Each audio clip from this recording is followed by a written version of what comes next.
Hey guys, welcome back to another Mythic Legions review. We have Gorthokk up for review today.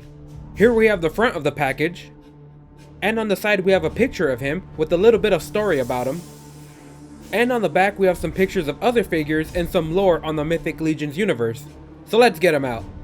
Like all other Mythic Legion figures, they come in easy to remove collectible packaging, allowing you to put them away later.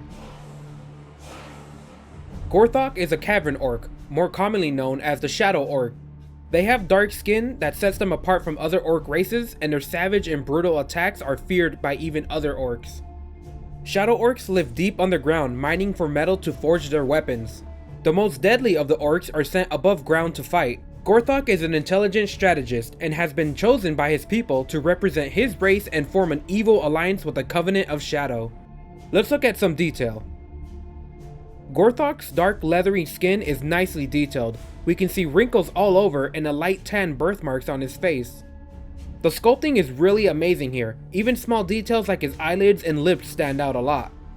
On the side of the head we continue to see that great sculpting. Wrinkles wrap around his head and we can see that long vein on the side. The large and pointed ears stand out very well. The chest is very bulky and muscly. We have more of those tan birthmarks throughout his chest, contrasting the dark brown skin. The sculpting here does a great job of showcasing all of the muscles on the body. On the back we can see more of that muscle sculpting along with the usual peg holes on the back. Not too much detail on the back, but we have well done sculpting. We will be covering these holes with shoulder armor later. On the shoulder we can see more of that muscle detail in the sculpting. We have a few minor details like the veins running down the arms. Gorthokk's orcish gauntlets have a very nice light blue color. The paint on the armor is lightly applied, giving it a well worn out look. The sculpting shows off a ton of details like the scratches and dents. One of the more colorful areas on this character is Gorthokk's belt. The paint job here is really well done, and we have a shiny reflective metal while having the appearance of being well used. The silver and yellow details on the center really pop out. On the side we have more of that plated armor, continuing with that excellent paint job. The layers of plate armor stack on top of each other, covering most of the thighs. And underneath the plated belts we have the thighs, sculpted with muscles and a bit more of those birthmark spots in this area. At the legs of the figure we can see more of that orcish armor. In the same color as the gauntlets we can see that reflective paint that's been worn out. The sculpting has a ton of minor details like dents and scratches all over. And lastly we have the orcish boots. We can see multiple layers of spikes over each other and some worn out details. Let's check out the articulation. We have a ball jointed head, shoulders that open and rotate, a rotating and bending elbow, a rotating forearm, a wrist that bends and rotates, ball jointed waist. We have a rotating thigh, very flexible thighs, knee that bends and rotates, and boots that bend and rotate. Gorthokk comes with an alternate helmeted head. It's painted matching the rest of his armor.